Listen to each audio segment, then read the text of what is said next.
Chaque année, des milliers de coachs se lancent sur les réseaux sociaux, avec à peu près les mêmes chances de survie qu'un bébé tortue sur la plage. Mais un de ces bébés tortues a survécu et se fait aujourd'hui jusqu'à 250 000 € par mois. Son nom, Antoine Blanco. Une histoire incroyable. Il devient un peu par hasard le coach sportif de Yomi Denzel. C'est le début d'une amitié et Yomi l'invite à devenir co-animateur du plus gros podcast marketing français sans permission. Quelques mois plus tard, Antoine est riche et célèbre. Vu de l'extérieur, Antoine est l'homme le plus chanceux du monde. Mais, grâce à mon analyse d'expert, je vais te prouver qu'Antoine n'est pas un homme, il s'agit en fait d'un Pokémon. Oui, et son maître Pokémon est évidemment Yomi Denzel. Un jour vous serez le meilleur dresseur. Alors déjà, abonne-toi à ma chaîne. Vous êtes des dizaines de milliers à regarder mes vidéos et même pas la moitié d'entre vous sont abonnés. Et j'ai pas de souris, mais si j'en avais une, je te montrerai. T'as un bouton sur la souris, tu cliques et tu t'abonnes. C'est parti, théorie du complot. Antoine serait en fait le Pokémon rare de Yomi. Ouais, j'ai fait mes recherches, regarde, j'ai même l'iPad dans les mains. Attention, ça devient sérieux. Alors, qui est Antoine Blanco? 90% d'entre vous ne le connaissaient pas. On l'a découvert quand il a débarqué au podcast sans permission, aux côtés de Yomi et d'Oussama. Et sur le podcast, Antoine reste relativement discret, il pose des questions, ouais, mais il la ramène pas trop sur son propre business. Il ne fait pas sa pub. J'ai dû aller faire mes recherches sur sa chaîne pour comprendre ce qu'il faisait. Et pour faire simple, il propose de l'accompagnement pour les créateurs de contenu en leur promettant de les faire monter à 5 000 € par mois en 3 mois. Tu as accompagné 6 personnes. Ouais. Dans ces 6 personnes, il n'y en a qu'une seule qui a atteint la promesse initiale qui est des 10 000 € par mois en 90 jours. Ouais. Qu'est-ce qui s'est passé pour les 5 autres personnes? Alors, il y en a 4 qui vivent à temps plein de leur activité. Donc au final, ça fait un taux de réussite de 5 sur 6. C'est-à-dire qu'il y en a 4 qui ont un salaire plus élevé que ce qu'ils avaient avant le début de la formation. Donc c'est quand même une victoire positive. C'est juste qu'ils n'ont pas réussi à dépasser la barre des 10K. Ça, c'est une vidéo qui est sortie il y a 6 mois avec Alec Henry. Sur la vidéo, il parle de 5 ou 6 accompagnements. Depuis, je pense qu'il en a fait beaucoup. Et ce qui m'intéresse là, c'est de voir dans quel business est Antoine. Antoine est dans le make money. Il accompagne des créateurs pour faire de l'argent. Et le business du make money, c'est le business de Yomi. Et du coup, la question que je me suis posée, c'est pourquoi est-ce que Yomi inviterait un concurrent sur son propre territoire? Du coup, tu travailles avec Oussama et Yomi sur Sans Permission et que tu les côtoies quasi quotidiennement, en tout cas toutes les semaines pour pouvoir faire les épisodes. Qu'est-ce que ça a changé dans ta vie concrètement et dans ta personne? J'ai énormément appris à leur contact. Je pense que ça se voit sur les vidéos. Il y a énormément de retours dans les commentaires de personnes qui me disent que j'évolue épisode après épisode et ça me fait super plaisir de voir ça. Donc non seulement Yomi invite un concurrent sur son territoire, mais en plus il le forme. C'est bizarre quand même. Surtout quand on connaît Yomi, qui est une personne ultra compétitive dans le business et ultra stratégique dans toutes ses prises de décision. Là, je vais te montrer un passage de Yomi qui fait un quiz, c'est-à-dire un jeu avec Oussama. Tu vas voir son niveau de compétitivité, juste pour un jeu. Alors imagine pour le business. Moi j'ai gagné du coup. T'as gagné C'est pas fini encore. Mais attends, là, il y a 20 secondes qui se sont passées. Ouais, arrête. mais non, mais c'est le temps de poser la question. Attends, les réponses, ça, mais c'est mec, pas le temps. t'es tellement un tricheur, toi. Il change l'air et ça fait une demi-heure qu'on est en train de faire un quiz. Donc, j'ai jamais perdu, tu vois. La seule fois où je vais perdre, ce sera la fin. Dernière question. T'as le niveau de mauvaise foi de Yomi. Qui a réalisé le film Inception? Nolan, Christopher Nolan. Nolan, Égalité. Putain, le mec, il joue sa life. Ils ont pas misé d'argent, ils vont pas se couper un doigt s'ils perdent. Non, c'est un jeu. Quoi, égalité? Ouais, encore une. Non, en fait, tu disais Nolan et moi je disais Christopher. Oui, bah, tout à l'heure, tu m'as fait le même coup et t'as gagné. Non. Si, quand t'as dit je sais pas quoi et que j'étais en train de dire Adam Smith et t'as dit Smith et t'as donné le point. Parce que t'as dit Non, Smith, j'ai dit Adam Smith aussi. Ouais. Oui. Attends. Il lâche rien. Quel est le plus grand organe du corps humain? La peau. C'est la peau. Regarde la joie. Un jour vous serez le meilleur dresseur. Ah, il célèbre sa victoire. Et je te le redis, la passion de Yomi, c'est pas faire des quiz, hein, c'est faire du business. Et tu sais pourquoi il s'excite comme ça? C'est parce qu'il est programmé pour gagner. Ce qui est pas forcément une bonne chose. Dans son cas de figure, si. Parce qu'aujourd'hui, il gagne beaucoup d'argent, il est très compétitif dans le business. Ouais. Mais un mec qui joue pour gagner constamment, c'est un type qui a une très faible tolérance au risque, qui n'aime pas ça. Donc, sa vie va pas être forcément dingue. Ça va le limiter dans sa capacité à partir à l'aventure. Parce que l'aventure, c'est très risqué. Mais c'est pas le sujet de la vidéo. Ça sera un vrai sujet à développer un jour. Il y a des gens qui jouent pour gagner et il y a des gens qui jouent pour jouer, pour l'expérience. Moi, je suis plutôt de cette catégorie-là. Je joue pour accumuler une expérience de vie. Encore une fois, c'est pas le sujet de la vidéo. Là, mon point, c'est que Yomi n'est pas un mec naïf et négligent qui invite comme ça, bêtement, un concurrent sur son territoire en se disant c'est pas grave, ça n'a pas de conséquences. Non, Yomi, c'est exactement ce qu'il fait quand il invite Antoine. Et même si Antoine peut être considéré comme un concurrent de Yomi parce que les deux sont des formateurs en marketing, eh bien malgré ça, la présence d'Antoine est bonne pour le business de Yomi. Et la raison, c'est que Antoine est le Pokémon rare de Yomi. Je t'explique. Pour comprendre ma théorie géniale, il faut avoir des bases en copywriting. Le copywriting, c'est l'art d'écrire du texte pour vendre. Et un bon texte de vente, tu sais ce qu'il y a dedans? Il y a des preuves. Les preuves vont servir à convaincre le lecteur et à contrer les objections. Et Antoine, c'est quoi? Antoine, c'est la preuve ultime. La preuve de quoi? La preuve que Yomi rend riche, c'est tout. Antoine, c'était un coach sportif. Ça gagne que dalle, un coach sportif. Il rencontre Yomi, pouf, Antoine est millionnaire. La preuve ultime. Et en vérité, les gens ne connaissent pas les détails. Ils savent pas si Antoine était pauvre avant ou pas. Ils savent même pas si Yomi a réellement joué un rôle essentiel dans le succès d'Antoine. On ne sait pas. On s'en fout. On se pose pas la question. Je te le redis, le narratif est simple. Antoine était coach sportif. Il rencontre Yomi. Antoine devient riche et célèbre. Et voilà.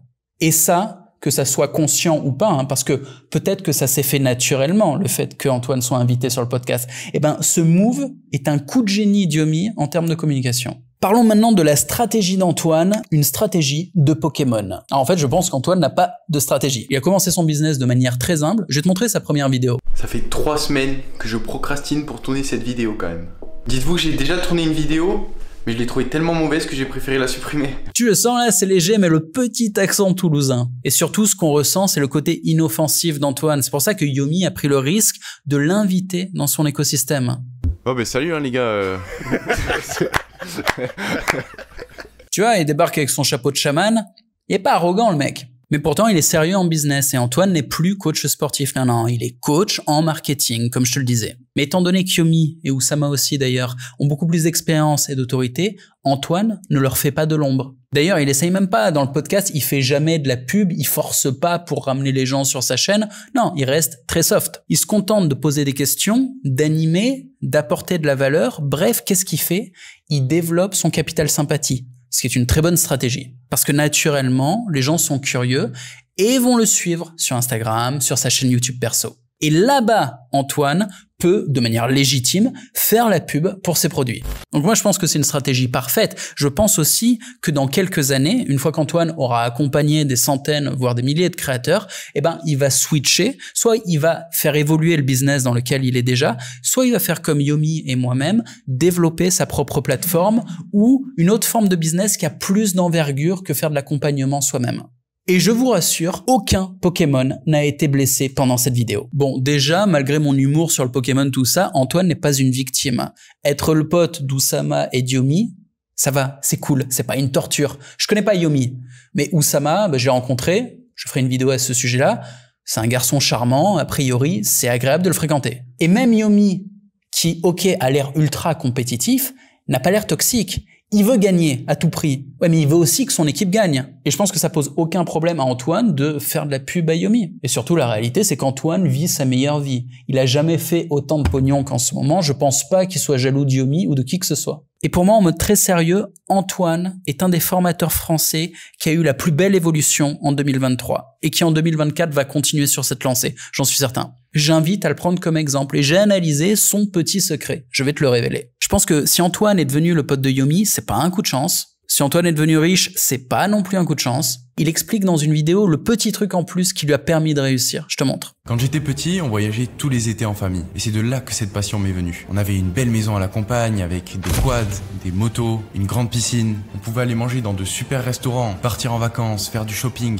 Tout ça sans restriction. On était vraiment libre. Et tout a basculé quand mes parents ont divorcé. J'avais 13 ans, mon père venait de perdre son emploi. Et d'un seul coup, notre vie n'était plus du tout la même. Plus de voiture, plus de salaire, plus d'ordinateur. On croulait sous les dettes et on n'arrivait plus à rembourser les crédits de la banque. D'urgence, on a dû vendre notre maison et déménager avec ma mère dans un petit studio de banlieue. À cette période, mon petit frère et moi, on dormait dans le même lit. Et à quelques mètres de nous, notre mère dormait sur un lit de camp militaire. À partir de ce moment... La douleur du déclassement social. Si tu l'as pas vécu, tu peux pas comprendre. Quand t'es né pauvre, t'es à l'aise, tu vois, t'es dans ta crasse, t'es bien, tu renifles pas l'odeur, tu te rends pas compte, t'as vécu dedans. Mais quand t'étais riche, que tu as été habitué au confort et à la sécurité, on se doute pas du luxe que représente la sécurité, mais quand tu as été habitué à ça et qu'on te l'enlève, que ta mère finisse sur un lit de camp, t'imagines pas la douleur en fait. Moi, ça fait assez longtemps que je suis dans le business pour avoir vécu des pics et des creux, pour avoir vu des potes très très proches faire des gros pics et des gros creux. Dans le milieu de la crypto, il y a eu des choses sensationnelles. From RSA to Lamborghini et de retour chez maman. Pour Antoine, c'est pire encore parce que c'est sa mère qui était sur le lit de camp. Je veux dire, quand c'est toi qui galères, que t'es tout seul, ça va. Mais quand c'est ta famille, quand c'est les gens que t'aimes, ou quand t'es père de famille et que t'es responsable de tes enfants, de ta femme, et que eux perdent le confort et la sécurité, mais putain, c'est l'enfer. Et cette douleur, c'est ce qui donne la force de bosser 12-14 heures par jour. C'est ce qui donne la force de t'arracher le cul au quotidien parce que t'es pas tout seul. Tu te bats pour les gens que t'aimes. Même si c'est conceptuel, je veux dire, au début, on se bat pour soi, on se bat pour sa propre survie. Et d'un point de vue stratégique, c'est normal. C'est par ça qu'il faut commencer. Mais tandis que tu survis, si t'as des flashbacks de ta mère en train de galérer, putain, c'est pas les mêmes que toi qui a plus grand chose à bouffer dans le frigo. Ça passe.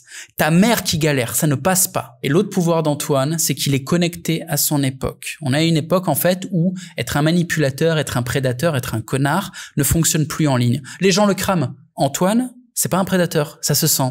Et donc, on a fait un entraînement avec Yomi. Yomi voulait aussi atteindre des objectifs, donc je me suis proposé de l'aider gratuitement. Et c'est un truc qui est hyper important de chercher à donner un maximum de valeur, je pense, à quelqu'un gratuitement. Tu sais, c'est le même principe qu'en marketing, mais je ne l'avais pas théorisé. Je l'ai théorisé que très récemment, parce qu'on me pose souvent la question « Comment t'as fait, Antoine ?»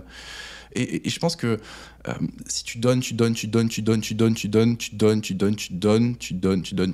sans rien attendre en retour, il y a un moment où les gens se sentent redevables. Ouais. Il y a une dette de réciprocité. Il y a une dette de réciprocité qui est ancrée en nous, c'est ultra naturel. On vit à cette époque-là, l'époque de l'authenticité, de la réciprocité. Pour une raison très simple, Internet commence à exister depuis assez longtemps et les gens se font plus avoir. Même ta grand-mère, elle a cliqué 3 fois sur des liens pourris, même elle se fait plus avoir. Ce qui fait que des créateurs authentiques, qui apportent de la valeur, commencent à naturellement émerger, ce qui est une bonne chose. Et quand tu vois un mec comme Antoine, tu dis cool, j'ai envie de bosser avec lui, j'ai envie d'aller m'entraîner avec lui. Si j'ai des enfants avec lui aussi, j'ai envie que nos enfants jouent ensemble, j'ai confiance. Alors que j'ai jamais parlé et qu'on n'a pas vraiment de potes en commun, j'ai pas d'infos sur lui. C'est juste une impression qu'il me donne, mais c'est une bonne impression. Et ça se sent que c'est un bosseur. Il en parle souvent. Moi, je dirais même, ça se voit. Et donc, je vais vous partager quelques leçons que j'ai apprises et qui m'ont été utiles, à la fois pour intégrer le podcast sans permission et à la fois pour développer mon business. T'as vu la taille de ses cernes? Il a pas dormi depuis 2 mois, le mec. Donc, je suis arrivé à Dubaï en... Il est là, putain. Filez-moi du café. Ah, il en peut plus.